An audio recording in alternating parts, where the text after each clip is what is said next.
030 were deemed as trained soldiers, and 280,000 trained men in the theater of operations, Shilai Shandong and Machria, and 400,000 total trained men in the Empire. 66. Due to various factors such as the limited transport capacity, the absence of any railway in the combat zone, provincial infighting and a general lack of capacity for accommodating soldiers, only a small portion of the army that could be fielded was actually deployed. Even forces that were mobilized, including the strong Hunan forces of Liu Qunai, they were not able to arrive in time to make a meaningful difference. This meant that the fighting primarily fell on the forces already in July, Shandong and Machria.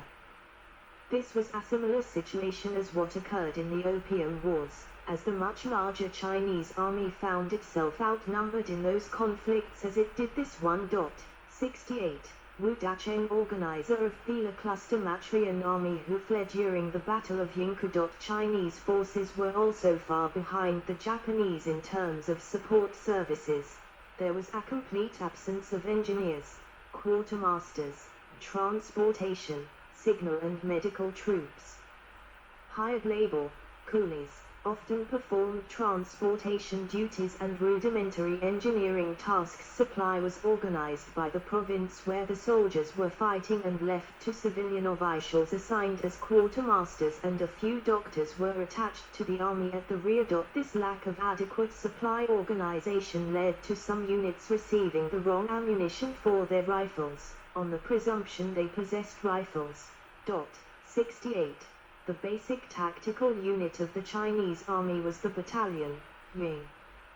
Composed on paper of 500 men, though in reality actual strength was 350 for the infantry and 250 for the cavalry. Up to a dozen of these Ying would form an independent corps, and only at a corps level did Chinese units receive artillery. 48. Although the Chinese had established arsenals to produce firearms, and a large number of them had been imported from abroad, 40% of Chinese troops at the outbreak of the war were not issued with rifles or even muskets. 69. Instead they were armed with a variety of swords, spears, pikes, halberds, and bows and arrows. 69. Against well-trained, well-armed, and disciplined Japanese troops, they would have little chance. Those units that did have firearms were equipped with a heterogeneity of weapons, from a variety of modern rifles to old-fashioned muskets. This lack of standardization led to a major problem with the proper supply of ammunition. 70. Chinese troops were often not drilled in how to use their guns, with training conducted with spears, and when guns were utilized in training, the officer corps resistant to modern training practice would conduct it at a distance of 50 feet. There was also a lack of discipline within the army, as troops would routinely flee before, during, or after combat, as occurred in the Battle of Pyongyang. 71. The Imperial Chinese Army in 1894 was a heterogeneous mixture of modernized, partly modernized, and almost medieval units which no commander could have led successfully, resulting in poor leadership among Chinese officers. 72. Chinese officers did not know how to handle their troops, and the older, high-ranking officers still believed that they could fight a war as they had during the Taiping Rebellion of 1850-1864. 73. This was also the result of the Chinese military forces being divided into largely independent regional commands. The soldiers were drawn from diverse provinces that had no affinity with each other. 74. Chinese troops also suffered from poor morale, largely because many of the troops had not been paid for a long time. 73. The low prestige of soldiers in Chinese society also hindered morale, and the use of opium and other narcotics was rife throughout the army. 73. Low morale and poor leadership seriously reduced the effectiveness of Chinese troops, and contributed to defeats such as the abandonment of the very well fortified and defensible Weihaiwei. Additionally, military logistics were lacking, as the construction of railroads in Manchuria had been discouraged. Huari army troops, although they were a small minority in the overall Imperial Chinese army, were to take part in the majority of fighting during the war. 63. Tiang Fleet. The Tiang Fleet was one of the four modernized Chinese navies in the late Qing dynasty. The navies were heavily sponsored by Li Hongzhang, the Viceroy of Jilai, who had also created the Huari army.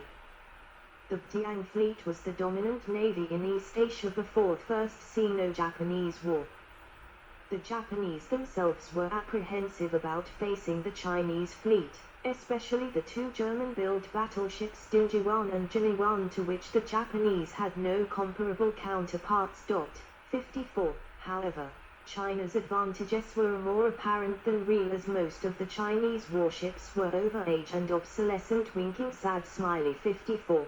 The ships were also not maintained properly, and indiscipline was common among their crews. 75.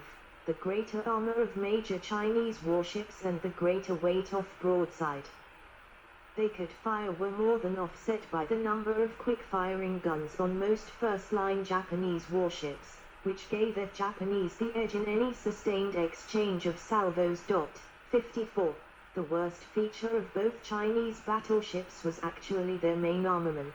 Each was armed with short-barreled guns in twin barbettes mounted in echelon, which could fire only in restricted arcs. The short barrels of the Chinese main armament meant that the shells had a low muzzle velocity and poor penetration, and their accuracy was also poor at long ranges. 76. Empress Dowager 6C built the Chinese Navy in 1888. Tactically, Chinese naval vessels entered the war with only the crudest set of instructions. Ships that were assigned to designated pairs were to keep together, and all ships were to fight end-on, as far forward from the beam as possible, a tactic dictated by the obsolescent arrangement of guns aboard Chinese warships. 76. The only vague resemblance of a fleet tactic was that all ships were to follow the visible movements of the flagship, an arrangement made necessary because the signal book used by the Chinese was written in English, a language with which few officers in the Tiang Fleet had any familiarity. 76. When it was first developed by Empress Dowager 6C in 1888, the Tiang Fleet was said to be the strongest navy in East Asia. Before her adopted son, Emperor Guangxu, took over the throne in 1889, 6C wrote out explicit orders that the Navy should continue to develop and expand gradually. 77. However, after 6C went into retirement, all naval and military development came to a drastic halt. Japan's victories over China has often been falsely rumored to be the fault of 6C. 78. Many believe that 6C was the cause of the Navy's defeat because 6C embezzled funds from the Navy in order to build the Summer Palace in Beijing. However, extensive research by Chinese historians revealed that 6C was not the cause of the Chinese Navy's decline. In actuality, China's defeat was caused by Emperor Guangxu's lack of interest in developing and maintaining their military. 77. His close advisor, Grand Tutor Wen Tong, advised Guangxu to cut all funding to the Navy and Army, because he did not see Japan as a true threat, and there were several natural disasters during the early 1890s which the Emperor thought to be more pressing to expend funds. 77.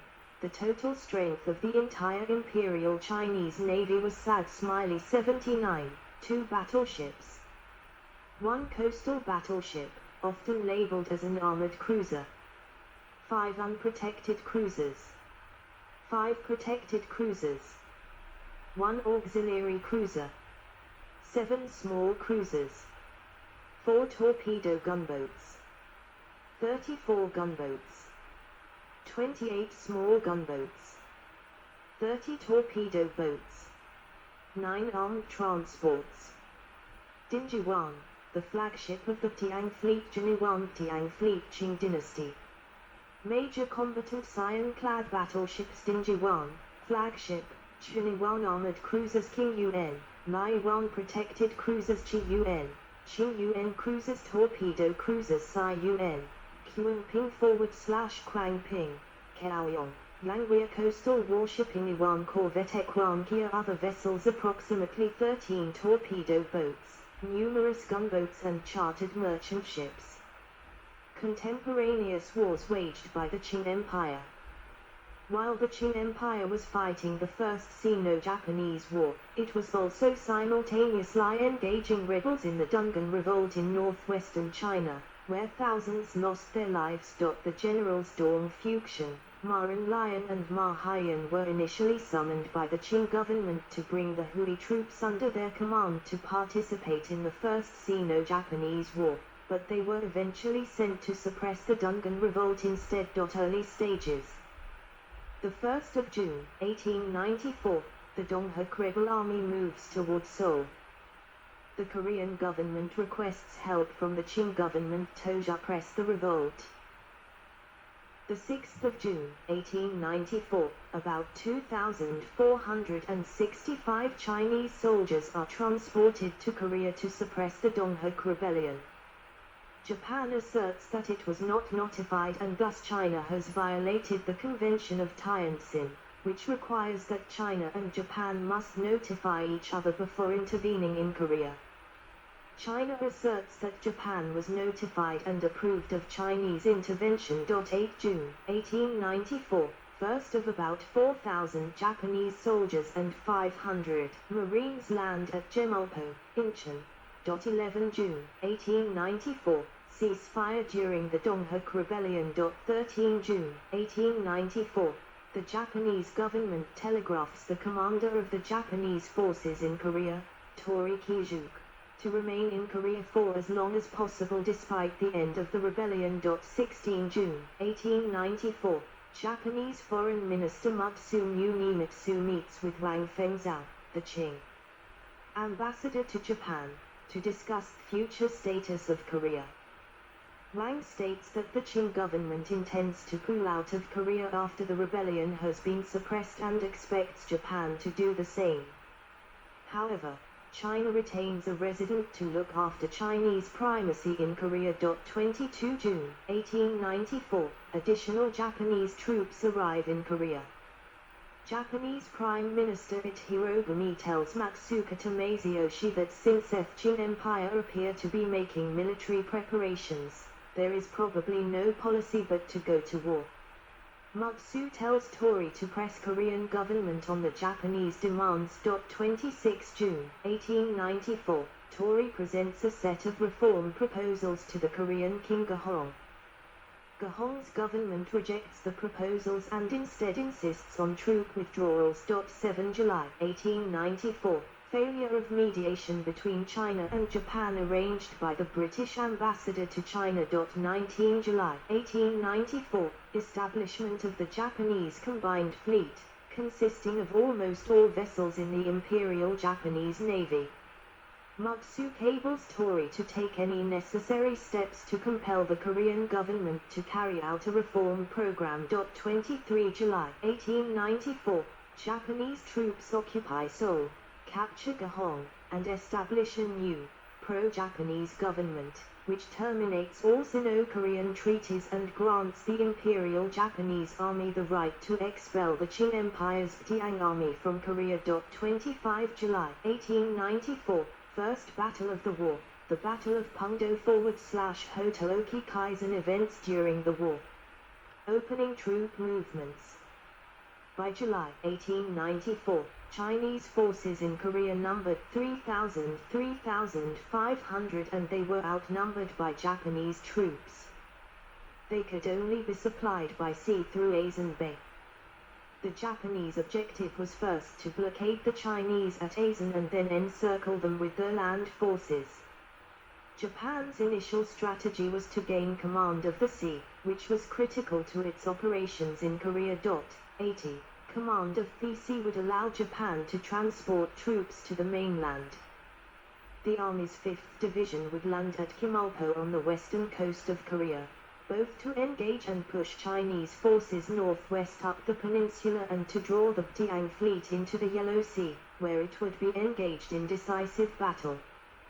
Depending on the outcome of this engagement, Japan would make one of three choices. If the combined fleet were to win decisively, the larger part of the Japanese army would undertake immediate landings on the coast between Shanhaikun and Tianjin in order to defeat the Chinese army and bring the war to a swift conclusion. If the engagement were to be a draw and neither side gained control of the sea, the army would concentrate on the occupation of Korea. Lastly, if the combined fleet